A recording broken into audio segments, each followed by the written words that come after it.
there's David. So we're at 3.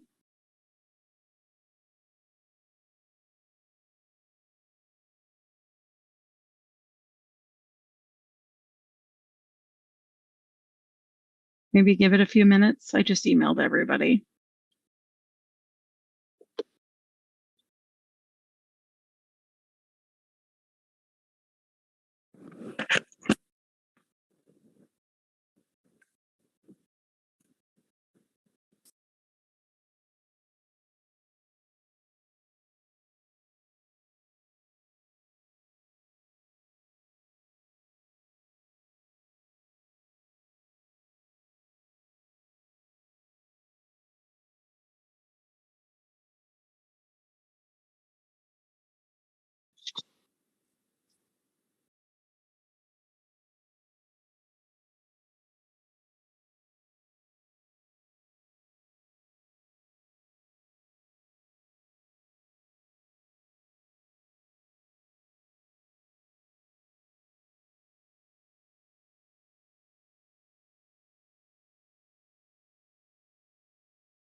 Unfortunately, the people that are here, I do not have a way to reach them by phone. So email is my only means.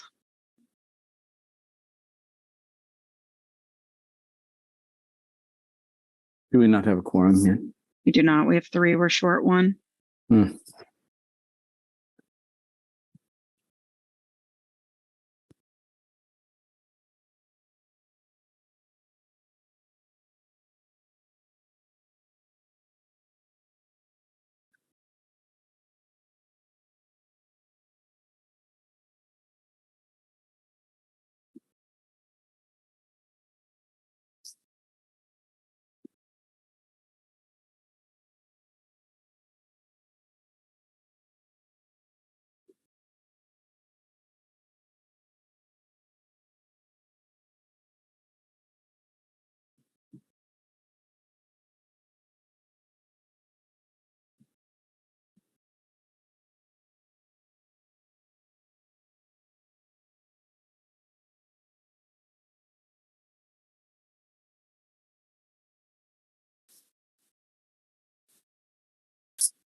We need a meeting. We are, yes.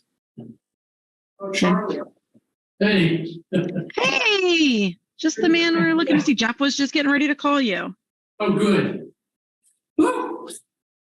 It's nippy out. Yes, it is. I'll make sure he's got a seat that he can see. Okay. How about the seat you were last night? I think that sounds good. Love it. Okay, we now have 4, which means we have a quorum. I better leave my coat on.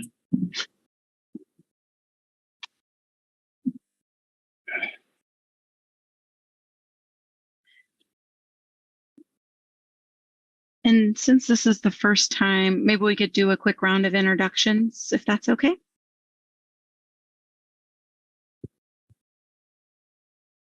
Are you ready?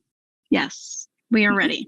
All right. Welcome everyone to the November 17th Metropolitan Planning Organization meeting for Lawrence Douglas County. First, we'll have some explanation of our procedures from Jessica, I think. Yes. Thank you. Welcome. We have a few housekeeping items for this hybrid meeting. This meeting is being recorded and broadcast to the city's YouTube channel. Please remember to mute yourself during the meeting when you are not speaking. And the chat function for this meeting is disabled, and all chats will go directly to Paul and I as the hosts. Unless you are participating during the meeting, please turn off your video. This will allow active meeting participants to be seen on screen. You will be able to hear the meeting still. When you're participating, please turn your video on. If you have any trouble, you can send us a chat. The city and MPO reserve the right to mute people or turn individual videos off to minimize distractions during the meeting. And now I will turn the meeting back over to Chair Courtney Shipley. All right. Since you're recommending introductions today, I guess I would say, why don't you call roll and we'll just say more about ourselves than we normally do. Perfect. Carter? Yes, David Carter. I represent the Lawrence Douglas County City Planning. City Planning. What is it? Planning Commission. Commissioner Thomas will be witness that it was a very late night last night. It was a late night. It was a late night. Yes. All right. Patrick Kelly, who's not here with us, is a Kemba County Commissioner serves on the policy board. Lisa Larson, who is also not with us today, is the other city commissioner that serves on the policy board. Matt Messina. Yeah, Matt Messina here. I am the representation from KDOT for at least this meeting and possibly the next if there is one. And I'm currently our Bureau Chief of Multimodal Transportation. Okay. Matt Roberts, currently representing Lecompton, and he is not present today. Courtney? I'm Courtney Shipley, the mayor for Lawrence, Kansas. And Charlie? Charlie Thomas, Planning Commission. Okay. Thank you. Very good. Then that brings us to public comment. Is there any public comment in the room? There is no one present here in the room, and no one has raised their hand online. Okay, good. We do have attached a public comment we received. Okay.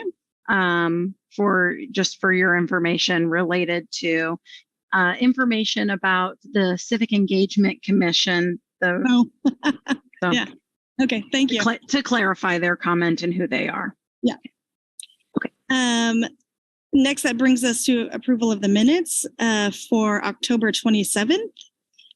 Are there any corrections or motions to approve?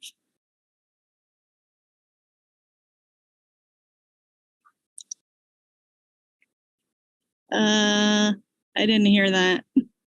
Sorry, David Carter. I move to approve. Matt Messina, KDOT. I'll second. Great. I have a first and second. Do you want to do roll or? Yes. Use our hands. Well, as you can adopt by acclamation as long as no one has objection. Okay. You could choose to do that. Sure. Any objections? Passes by acclamation then. Thank you, Jessica. Okay. That brings us next to our first agenda item, the 2023 Unified Planning Work Program. Whoop. Yes. So you have before you our 2023 Unified Planning Work Program for our MPO Transportation Planning Plan Process and Products. Paul will share a screen with you. I would just highlight our attention to the accomplishments that we're focusing on. Some of them assumes we're finishing some of these things by 2022, and the work that we anticipate for 2023. The highlight of which is going to be Transportation 2050, the long-range transportation plan, by March of 2023 to before the existing plan expires. The annual reporting and data management that goes with that. We have work to do to complete the regional pedestrian plan for Eudora, Baldwin City, and Lecompton. Of course, TIP amendments. We plan to participate in a lot of coordinated planning. We're hoping to hear back about a Safe Streets and Roads for All Vision Zero Safety Action Plan application. And then a lot of coordinated planning around bike and ped plan implementation, safe routes to school, participation in the Land Development Code update, Lawrence bicycle wayfinding, and we've been invited to participate with the Mid-America Regional Council Mark, the MPO for the Kansas City area, in a freight study that they have identified in their UPWP. And so those are the large planning processes that we're looking at for 2023, in addition to all of our regularly scheduled work that we do to maintain our MPO processes and grants. So if you have any questions about the work that we have planned, I'd be happy to entertain those, or have any additional conversation about our work plan for 2023. We also, I guess I should also not forget to mention, we did have this out for public comment from October 3rd to November 1st, and we received no comments. And the Technical Advisory Committee recommended approval of this work plan at their November 1st meeting. Thank you. Are there any questions? If I may, David Carter, it looks fantastic. I'm awed by how you managed to fit such a rich work program into such a lean staff. I'm just wondering if you take a couple moments to describe how you go about prioritizing the items on the list. Absolutely. So generally every year we work with the Technical Advisory Committee, which is the subcommittee to this body, the policy board, and that's made up of all of our planning partners. So there's representation from the cities and the county. There's representation from our transit providers, KU and Lawrence Transit, and we in KDOT. And we and some of our federal partners, public health, there's some ex officio seats on that body also. And we work in the summer, we have a planning meeting that says, hey, what does everybody know that exists for future work? So that's a good starting point. We also bring to that conversation a list of all the topics and ideas that people have had from previous time of other identified work that remains kind of out there on a to-do list, in the sense that this is something that could be done if it was prioritized. And we have a conversation with them about the different priorities for their staff and that work. And you're right, because we have such a lean staff, coordination is really important for us to make sure that we're doing the work that has the highest value in the region, particularly after we meet our federal requirements. So some of our federal stuff, we know we have to have time in our budget to do transportation improvement program, right? TIP and TIP amendments. And we kind of have an idea about how long that takes to do those. And we know we have, any processes we do, we have public engagement. And so we try to budget out. On the back end, right, there's a table that shows a budget there, right? But on the back end, we have an Excel spreadsheet that's built to load hours with loaded rates of staff to fund each of these kind of work areas that helps tell the story about how much work there is to do and what we envision maybe being able to put to slot into the work category. So that's generally how it happens. We, of course, also pay attention to what other work is identified in our plans. Like, what other things have our plans said that we need to be doing, or what other things that are other local is like hot topics in the local area. So that's in the past, like we've helped fund, because our funding is eligible, like the Lawrence Transit route redesign or bike share feasibility, those are all different things that over time we've just worked to prioritize based on available money and resources. So.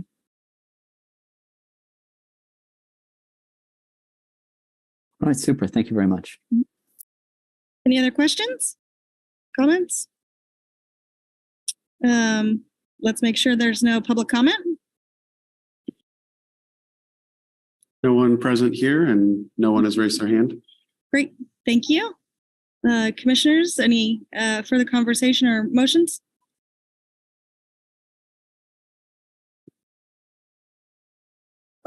Point of order, could we just get a clarification on the requested motion? Just approve the plan as presented?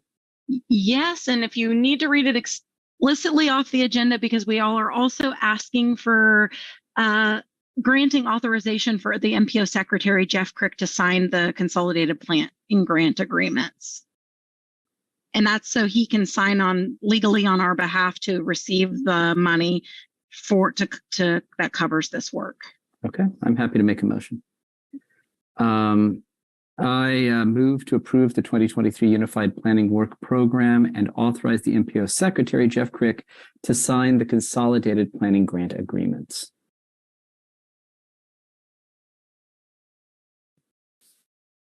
I can second, I guess. There's just a few of us that's gonna do this. That's a first and a second. Jessica, you want to do roll? Yes. Carter, Yes. Messina, Yes. Shipley, Yes. Thomas. Yes. The motion carries 4-0. Great. Thanks, everyone. Let's move on to item number 2, the 2023 safety targets.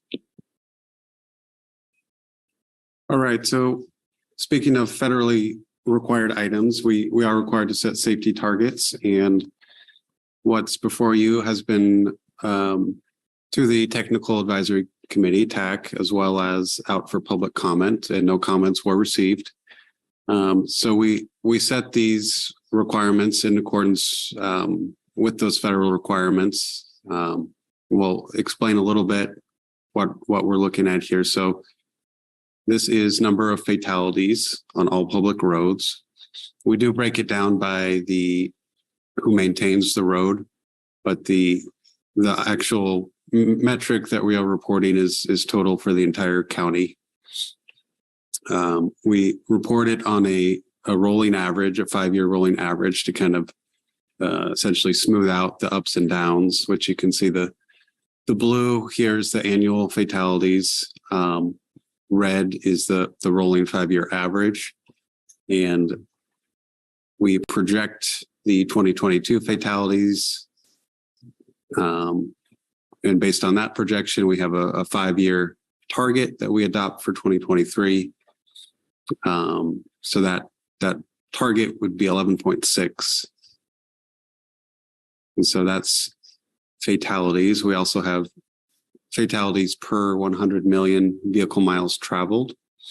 And this is not broken out by the jurisdiction, as the vehicle miles traveled provided by KDOT is not that detailed to be able to do that analysis. But we do it by 100 million VMT to kind of smooth out for ups and downs in the amount of travel for a more consistent number. And so the 2023 target would be 1.1. Next is the number of serious injuries. And, this one, it's been good to see a fairly consistent decrease over the last 15 years or so to kind of where we're at now. And that's 25.9 would be the target. And again, based on 100 million VMT, 2.5. Also included is the number of non-motorized fatalities and serious injuries. So this is bike and pedestrian fatalities involving a vehicle. 2023 target would be 4.4. And so those are all of the targets. And again, this was out for public comment, no comments received, and happy to answer any questions. Are there any questions? Sorry, David, I'm wondering, Paul, if in pulling together these statistics, you had to make any special allowances because of the dramatic fall in overall auto traffic and pedestrian traffic during 2020 and 2021? Or did the rolling average pretty much take care of that? Well, yeah, good question. So we can go up and look. So like in 2019, 2020, we actually saw increases in fatalities, and that reflects national trends where serious injuries, fatalities, I think were both up during COVID. As the working theory, I guess, is that the less traffic on the roads, so it meant people could drive faster, and those higher speeds led to more of the fatalities. So no, we didn't necessarily do anything special in our analysis, but you can see that spike there. Interesting. Thank you. Any other questions? Let's make sure there's no public comment. No one present here and don't see any hands raised. Very good. Bring it back to for discussion. Any other comments or questions? Well, thanks, Matt. That's actually really, really interesting information. Are there any motions?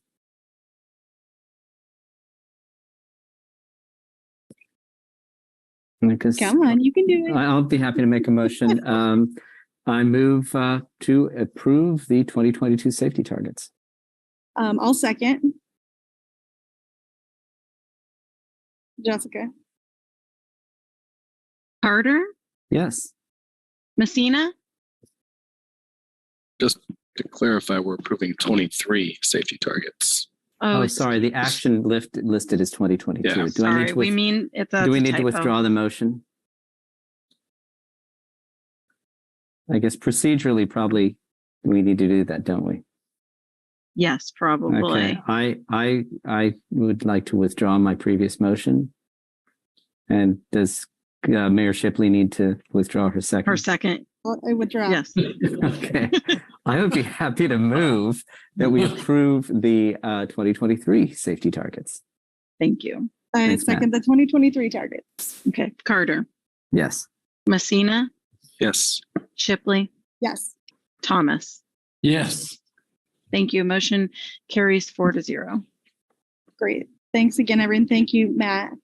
That brings us to item number 3, which is the plan update for the federally required plan. Sorry. Title 6. Yep, you're fine. Title 6. I have it. All right.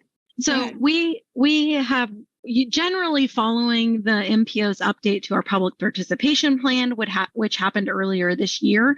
We take the opportunity to update our Title VI program manual, which reviews our obligations to Title VI under the Civil Rights Act and following executive orders, where required to ensure that on the grounds of race, color, and national origin, that no person be excluded from participation in or denied benefits or subject to discrimination under any program or activity receiving federal financial assistance, of which our planning activities qualify. And so we have, Paul shared with you probably the highlight of this plan, which is our responsibilities under Title VI of our coordinator and MPO staff, and the work that we've done in our annual reviews and the way that we do our work around equal access to opportunities to engage in the transportation planning process,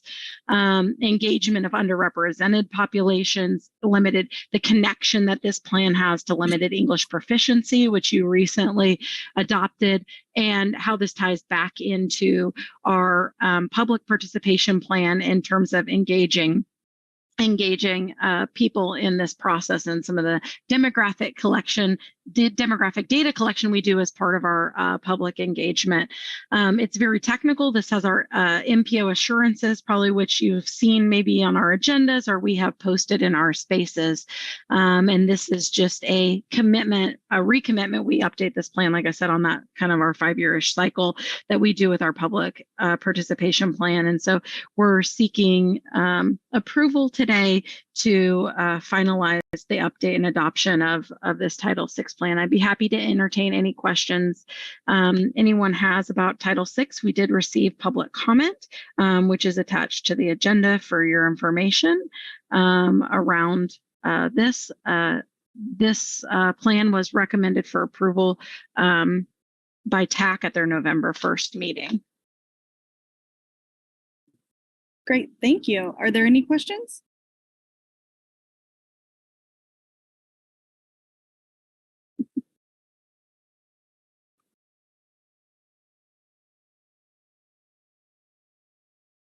I'll play my role of speaking up. Jessica, could you describe in a little bit more detail the kind of metrics that you follow and how you can identify that you've met those goals in the plan? Sure. So some of our commitments are checklist items in the sense that, it's post this notice, make sure this process is available, those sorts of things. And so doing this work of updating that plan meets that requirement to ensure that we're doing this work. Some of the other commitments under Title VI are less checklist and more, I want to use common sense in that regard, in terms of having meeting locations that have open access where the public is invited. Thinking in the tie back to limited proficiency, in terms of thinking about how someone who maybe doesn't also have limited English proficiency, and how you're engaging using plain language, trying to use the plain language that's easily understandable to engage people in the process, asking them things that they have the ability to respond on, not expecting the response from the public to be things that wouldn't be entertained. One of the things that you'll see and that's incorporated into the other planning documents that we do is our work under environmental justice review. So the development of our environmental justice zones. So thinking about in our community, that's our community development block grant, low to moderate income block groups out of our census data, and environmental justice. Also, the other part of that is our minority populations and the block groups that represent like 135%, I think, of the average for the urban area of those block groups. And so if you scroll all the way, further down in the document, in some of our appendices, you'll find the technical analysis that we include in the plan, where we've looked at the demographic profile of the community.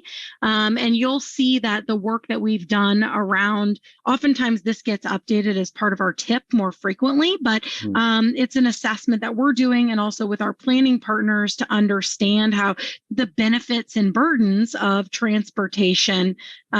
We do it with projects, right? In the TIP, you see the map of our EJ areas in relationship to progress, and we're looking at an analysis to, or even in our long range plan, to look at an analysis of how the transportation projects are impacting service here. And in some of these things, we're showing you those similar demographic characteristics about access to transit.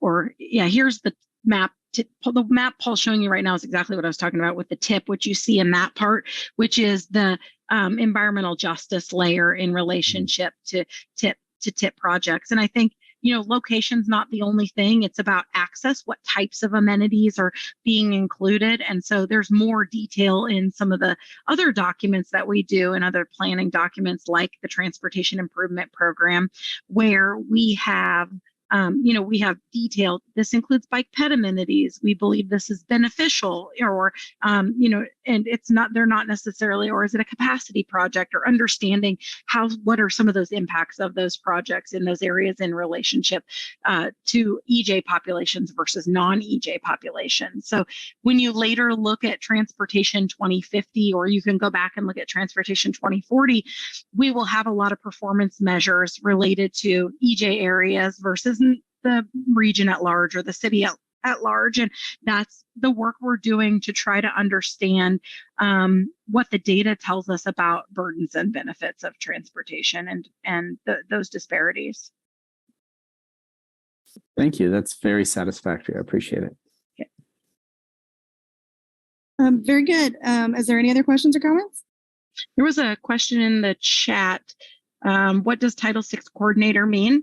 And we have a Title VI coordinator. So Jeff Crick, our MPO secretary, and the director of planning and development services is also our Title VI coordinator. It's in one of his many positions. And since he is not direct staff to the MPO, he is the person that's designated responsibility in this plan of ensuring to carry out the Title VI program in partnership with staff. So the coordinator has specific responsibilities assigned in this document related to ensuring that this plan gets carried out. And if there is a complaint, a Title VI complaint in the process, that coordinator has a role in a Title VI complaint process. So the coordinator in that sense is the person that's designated responsible. So hopefully that answered the question. They said thank you. So I believe that answered the question.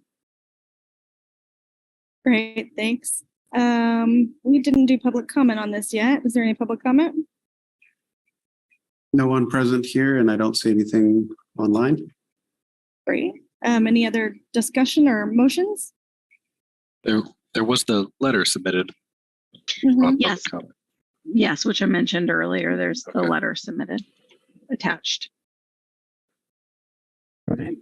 And the letter from Alex Kerr was the only public comment you got? Well, this document doesn't have in our public participation plan, this document, besides the public comment at TAC and MPO policy board, this doesn't have a public comment process Got it. that we've identified in the plan for this specific document, like the LEP.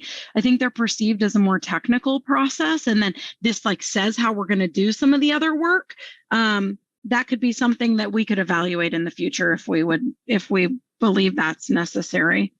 The comment was just that it should have more comment, but then there was no direct comment about what we're proposing. So if there was, I would feel like we could address that.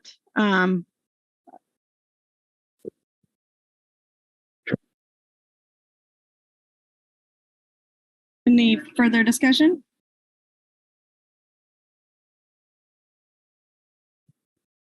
Any motions?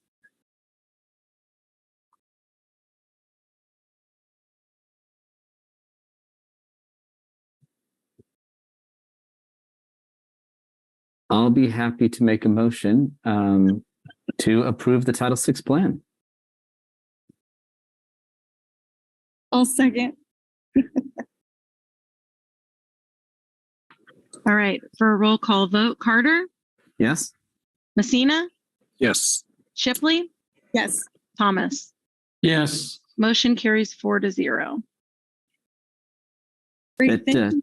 I bet Charlie wishes that city planning meetings or planning commission meetings were. We went through items as quickly as this. Thank you again, Jessica. That brings us to our quick updates. Yes. So we just gave you an update about the Transportation 2050 Steering Committee. We had a meeting on Tuesday night with that group. So talking about both David and Charlie's week. It's been a busy week for them for city meetings. But we are preparing to finalize some work, some drafts, and to prepare for the second phase of public engagement in December. And we'll continue to work on that to try to deliver that on time. And so we will be continuing to work on that. I would say as another update, which I don't have on this agenda, is that Matt Messina will be leaving us. So based on his new position and assignment, Allison Smith, who previously served as our liaison on the technical advisory committee, will be joining us in January as a voting member to represent KDOT. So. Well, All right. Thank you. Sad face. yeah, thanks, Matt. Sad face, Matt. Thank you. Yep. Yeah. Appreciate it. Thank you. That brings us to other business. Is there any other business? Nope. And our next meeting? December, but we have no work. You approved everything tonight. This is the last of the stuff that we have for the year, besides our work on T2050, which we will talk with you about in 2023. So our intention will be to cancel that meeting unless anyone has anything else they think we need to be doing. Okay. So you will see that cancellation coming. Thanks. Well, I guess this will be the last time we see you, Matt. Sorry. That's okay. I mean, it caught me off guard too, but happy to be in this new role. And then I'm sure there'll be opportunities in the future with stuff that we do in multimodal unit that would maybe worth presenting or being present for some of the board's discussions. So I wouldn't say it's the last time, but Thank you. certainly not monthly. All the best to you. Thank you. And that brings us to the end of our meeting. Thank you, everyone. I guess I won't see you till the new year. So happy holidays and happy new year. Everyone stay See you safe. next year. Thank you, Jessica. Thanks, everyone. Bye-bye. Thank you all. Take care. Bye. Bye-bye.